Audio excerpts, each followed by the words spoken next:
Balay sa usa ka 83 anyos nga tatay nga naghirig og guba-guba na ang gipatindugan og mas disenteng balay sa kapulisan sa Butuan City. Si R. Jill relator sa dugang detalye. Mao kini si Tatay Candido Lor, 83 anyos, ug nagpuyo sa Barangay Bancasi, Butuan City. Kauban niya sa iyang balay ang person with disability nga anak. Panginabuhian ini ang iyang gulayan sa palibot lamang sa iyang balay nga iyang ginabaligya sa iyang mga silingan. Pait gayod ang iyang panginabuhian.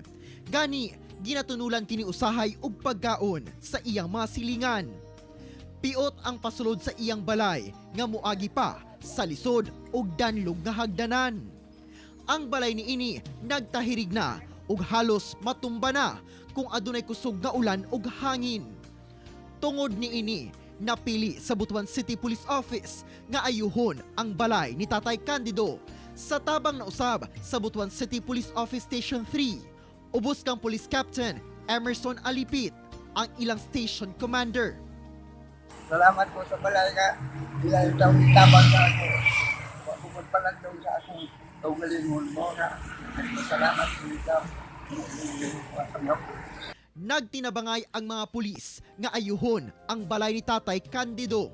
Midag sa usab ang tabang gikan sa pribadong individual, human masayran ang gihimo sa mga pulis alang sa disenteng balay sa Tigulang. Pulisan sa Butuan City Police Station 3 ay lubos na nagpapasalamat kay Miss Jam Magno, Butuan City Police Office Project Coordinator at sa lahat ng mga taong tumulong dahil sa kanilang pagsisikap na magkaroon ng komportabling tirahan si Tatay Candido bago magpasko. Karon, disente na ang balay ni Tatay Candido ug dili na motulo panahon nga muulan.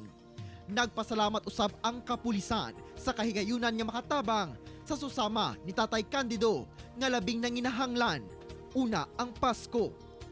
Lahat ay nagkaroon din kami mga kapulisan ng pagkakataon na makatulong sa abot ng aming makakaya sa mga taong lubos na nangailangan ng tulong kahit pa sa panahon ng pandemic. Ako si R. Jill relator para sa One Mindanao.